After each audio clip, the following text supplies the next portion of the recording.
All right, so I wanted to talk today about something that I heard and kind of wanted to put some pieces together to, I guess, maybe put some ideas out there about that drone thing that everybody seems to have forgotten about and all of the plane crashes and all the chaos that's going on with Israel. And so I wanted to go and show you something that I found, which was, let me go ahead and I'll let this guy first My name's talk. Curtis Bowman. I work for AMD, and I'm also the chairman of the UA Link group. UA Link is Ultra Accelerator Link. And what we did was we set out with a small group of companies to take on the ability to do scale up in a pod form. So it's really about connecting accelerators. And most people think of accelerators, I think of GPUs, and being able to get that to scale to where models fit into it. The challenge we get into is, a single GPU has a limited amount of memory, and because of that, it's very hard to increase the model size without adding more GPUs.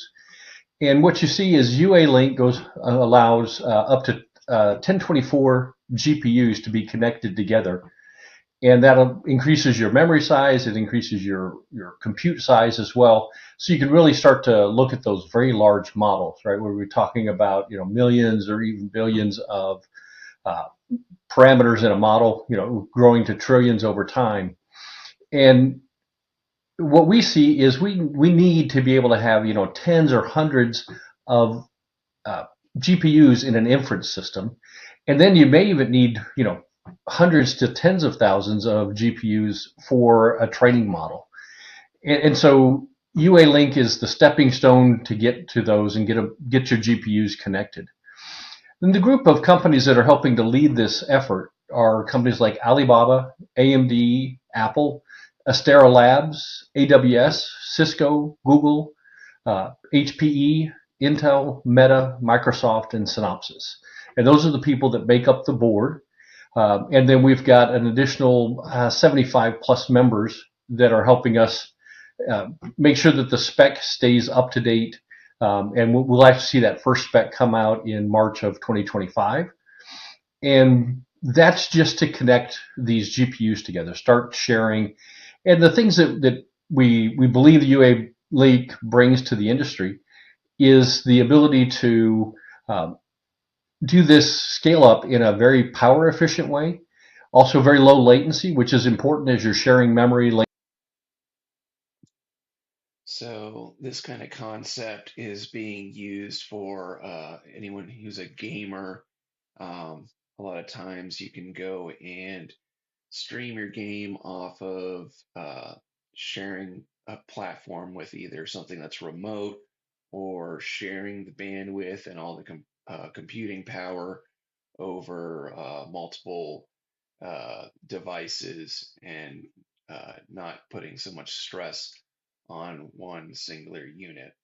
The problem is if you were listening, he's talking about, I'm assuming for AI and making these giant uh, networks and connecting them through what did he called it? The ultra accelerators interface. And the problem with that is something that I've learned recently about, which is, let's go ahead and bring that up. Um, let me close that down. So this is the wiki page for a thing called Pegasus, which is a spyware. And that is essentially what it does is it can access any kind of um, device, particularly like Android or iOS systems, or basically phones, laptops, computers, but pretty much any device that's running those operating systems. And one of the scary things about it is and how it works with a particular thing called zero click, which this Pegasus is like an umbrella software, like a basically I guess a GUI, a user interface that's made simple so that anybody can use it, that purchases it, which I'll talk about that later. But you can guess what little small country in the Middle East you can thank for creating this. And what it does is it incorporates a bunch of different ways to perform hacks on devices, mainly zero click. And what zero click does is there's a thing you can do where supposedly it sends data packets that overflow, let's say a singular module that's designed to handle that. And then when that is overflowed, it goes into other devices to help or modules to go and process that computation, that data packet. And so what happens is it's kind of like the old ways of hacking websites. You used to be able to do things where in like where you fill out the little box with your address or name or whatever, you type in into a little box, and you could uh, sometimes inject a command into that, which would basically create cause the the system to uh, carry out that process. Um, so you're basically sending a command through an open area, and that will seep into other things, and you can hack a web page or different devices using that. And the problem with that is that it's now able to be used on pretty much every single uh, device. And the thing that's interesting about it is that the software that incorporates all of that, called Pegasus, they were moving on to a newer version, but as of 2021, it was stored in the FBI's headquarters in New Jersey. Now, I don't know if you remember, but several months ago, we had a issue with a bunch of drones mainly popping up in New Jersey, and people didn't understand what they were protecting or what they were trying to figure out. Um, and not a lot has been talked about with uh, their possession of this software stored in this facility. And I'm going to go out on a limb and say that it had something to do with this.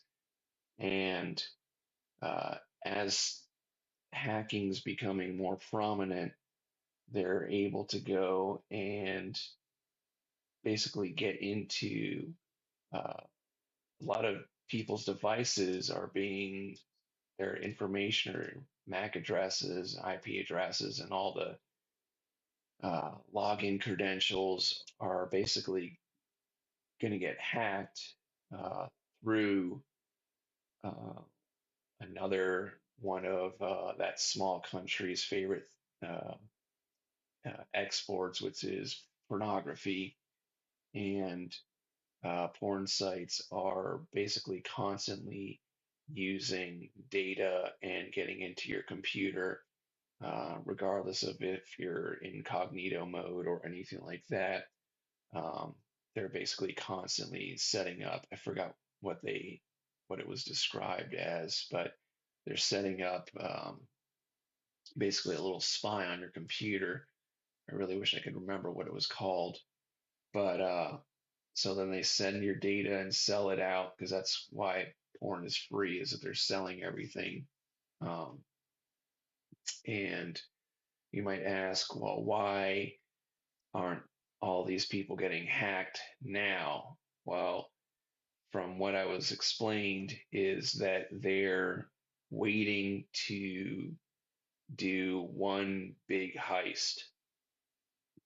Because if you start doing these small little heists using zero clicks through a 0 day um, exploit, a 0 day is basically uh, an exploit in a new update. So if you remember or have seen that a lot of times phones and things will be hacked right after a new update is because somebody found an exploit.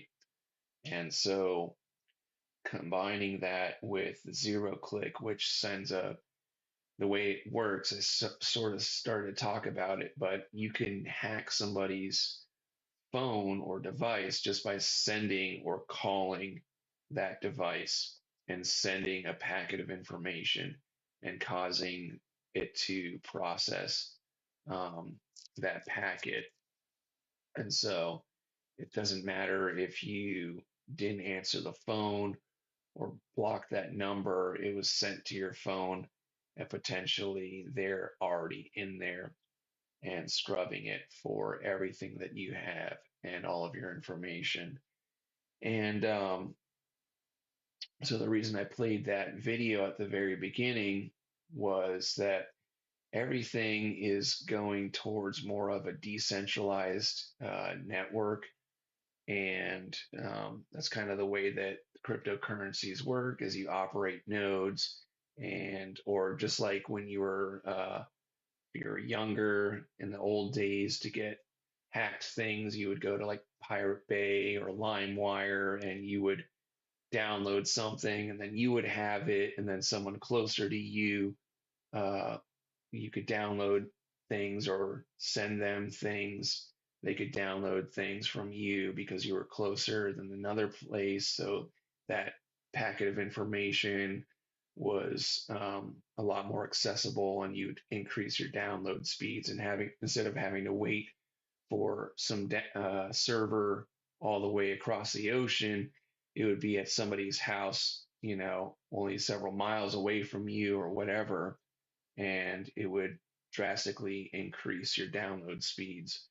So now that everything is basically getting uh, uh, decentralized to everyone, or even centralized, decentralized uh, servers, um, and they're all being connected either, well, hardwired through that Ultra interface. Um, I'm seeing a very easy potential for everybody to get hacked and have um, basically every device infected, because everybody's going to be running off of these decentralized servers. And what makes it worse is that on top of that, people aren't using hardwired things, so it's a lot easier to take data out of the air rather than trying to get in through someone's blocked firewall. If you're sending packets of information over the air, you can capture that. It's like if you've got a radio tower, you know, that message is being broadcast everywhere. So it's not good when you start thinking about Starlink. Was that what it's called? The Tesla thing. And so you've got these uh, hubs, you know, with all these servers, and then everything is broadcast up into the sky with these little Sputnik um, uh, Starlinks, and open that up a little bit bigger.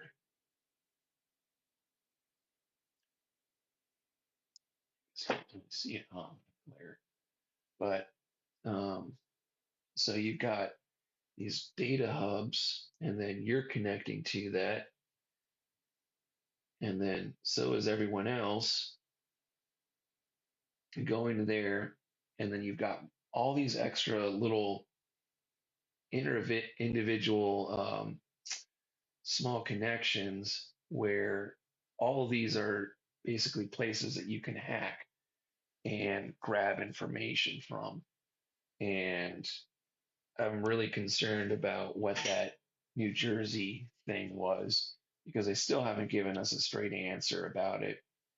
And the ability to stop this, I mean, there's a reason that, for instance, if you go to like a hacker convention, they tell you don't use the Wi-Fi, regardless of, if everybody's nice, you still um, they can hack you using Wi-Fi there. I mean, you've seen, I'm sure a lot of you have seen this new device that people are selling, the Flipper, which is a little device like this, and basically it just reads out Bluetooth or radio wave um, packets of information and collects them, and then you can hack into things. You can make a key card for something, steal somebody's car if it's in close enough proximity.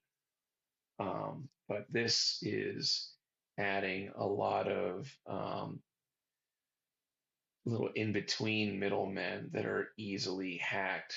And I'm just concerned about what this is going to mean if everybody, especially, is going on to these decentralized networks and you're sharing this information and you're using the same interface and the same operating systems.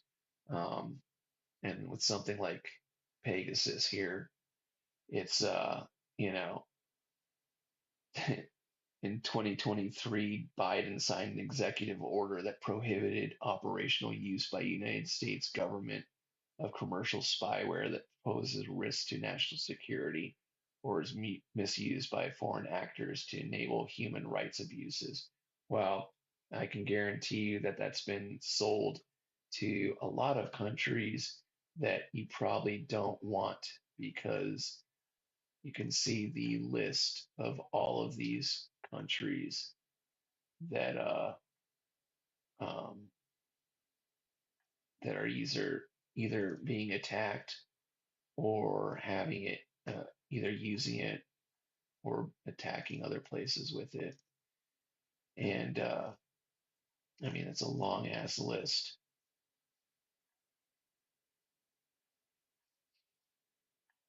So that's something I've been kind of maximized over this. There we go. My bad. Okay. So you can see all these countries that are either having issues with it or using it. And at the center of this, who's been selling it to different dictators and foreign actors, is obviously Israel. So that's something that I would be on the lookout for. It seems to be more targeted towards iOS users, but obviously this thing brags about how it can be used towards everyone. Um, it's an exploit, and I would definitely be on the lookout for that.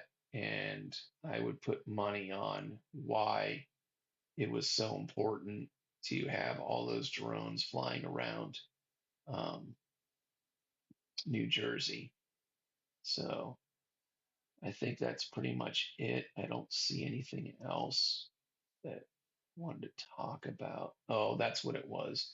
Um, so one of the main things that's been used to attack is in 2019, Meta Platforms WhatsApp filed a lawsuit against Israel's NSO group NSO is the company that made Pegasus.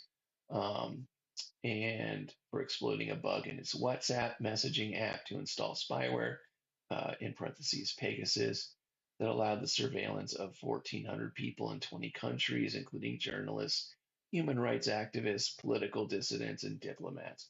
WhatsApp said it was seeking a permanent demand to block NSO from using its service and asked lawmakers to bar the use of cyber weapons like those NSO Group has sold to governments.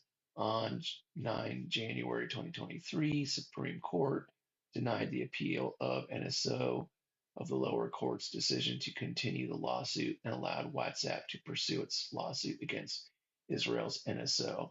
The other thing to look at as well is, I believe, uh, WhatsApp,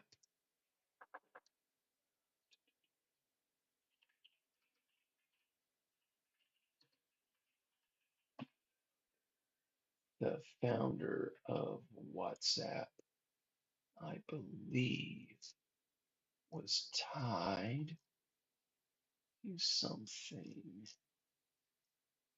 not so good. Okay, so WhatsApp, that's what it was. And since 2020, remember who became president in 2020? Let's see. I knew there was a reason I wanted to look at that. In March, WhatsApp partnered with the World Health Organization and UNICEF to provide messaging hotlines for people to get information on the 2019-2020 coronavirus pandemic. In the same month, WhatsApp began testing a feature to help users find out more information and context about information they receive to help combat misinformation. Um, in 2021, announced a controversial new privacy policy allowing WhatsApp to share data with its parent company, Facebook. Users who did not accept would lose access to the app. This led many users to ditch WhatsApp uh, for other signal, such as Signal and Telegram. And if you recall, Signal got cracked not too long ago. It's probably been cracked for a long time, but it made the news about a year or so, that it's not as encrypted as people once thought. WhatsApp postponed the update May 15, 2021, but they said they had no plans to limit functionality of users, nor nag users who do not approve the new terms. Facebook had its worst outage since 2008 in 2021, which also affected other platforms owned by Facebook, such as Instagram and WhatsApp. In 2022, WhatsApp launched an integration with JioMart available only to users in India.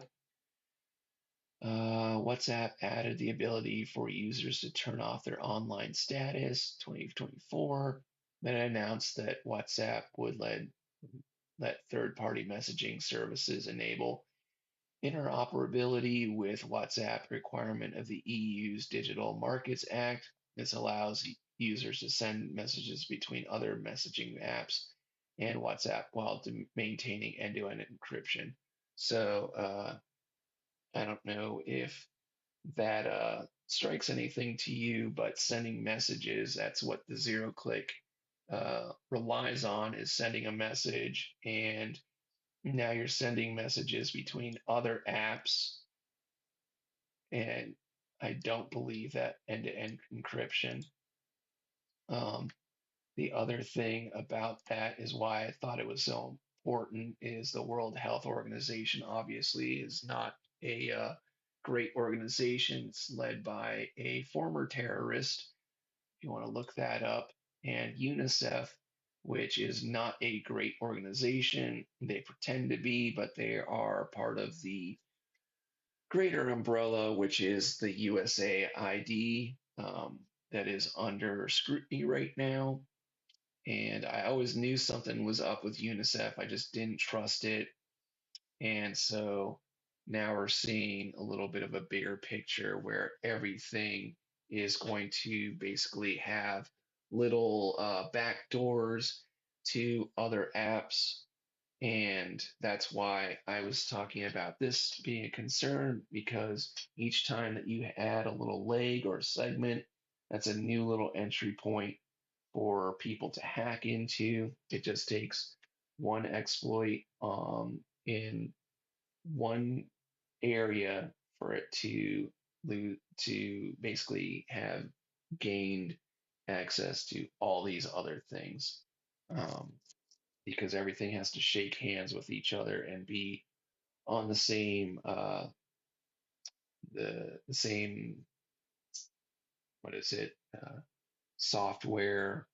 And so this is also another problem, because you may know that I am also a um, a mechanic.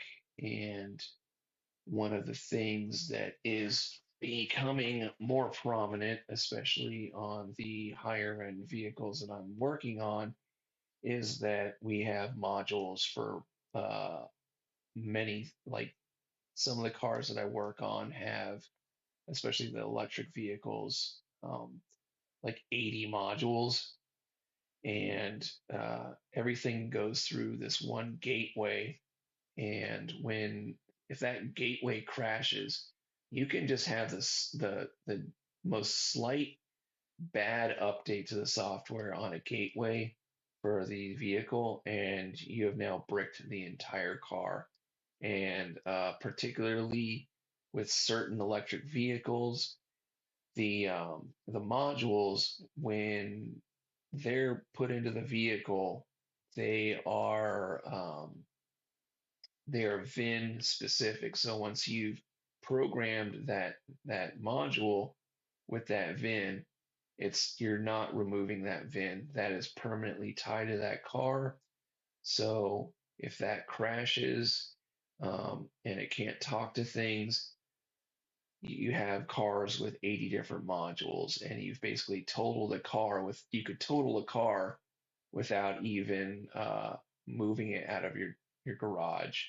Um, and especially if someone really wanted to be sinister, they could actually stand outside of your garage, and if they had the proper software to go and gain entry to even the smallest module that you think doesn't have anything to do with anything. I've seen um, I've seen a tire pressure monitoring module crash an entire car because everything depends on the wheel speed sensors of that vehicle. And um, it's not going to calculate things properly. And there's a lot of information you wouldn't think, you know, the the vehicle could just operate with, not knowing the speed of the wheels. But if the handshake doesn't go through that network, it's not going through the other things, and it doesn't make that check mark, the entire thing is inoperable. And so you end up bricking things. So now that's why it's good. That's why I personally like to, I have a few vehicles that are pre the internet accesses, or um, even those like SOS systems. Uh, there's a lot of thought that I believe it was Seth Rich, that whistleblower, who mysteriously, after being tied to the Clintons, um, crashed and blew up his car. Uh, there's vehicles, Cadillac, I believe, had vehicles that were hackable completely, where you could uh, drive a car um, over the air, and you wouldn't think about it, but think about this. So you in a car, you've got your position, a sensor of your steering wheel that calculates the position of your steering wheel. Then you've also got those things where uh, it can bring your car back into the lane. So now the car has the ability to move the car for you against your will, and you've got a completely digital gas pedal, throttle, all of that stuff. You could be in your car, you know, that could be what happened to that guy in that Tesla truck. You could be driven to that place and have no way to open up the locks, and you are at the mercy of whoever or whatever is controlling that vehicle. Now think about the chaos that you can have with a person that want to be really sinister and turn all of, like they did those Super Bowl halftime shows with the droids all flying in unison, or I'm pretty sure it's been in Batman movies or whatever, and all of that stuff can be just orchestrated in concert to cause a lot of chaos. So if you even if you're not within reach of that uh, of your of that vehicle being like gained access over the airwaves, um, at the current point, it's still susceptible. So it's pretty good to start looking at understanding analog systems. Um, it's not good. And what there was something else, if I remember correctly, the guy that was one of the people that was tied to the creation of WhatsApp uh, may have had either, what's its background here? I want to say that, no, he went to Lake High School. I know where that was. Used to go by all the time.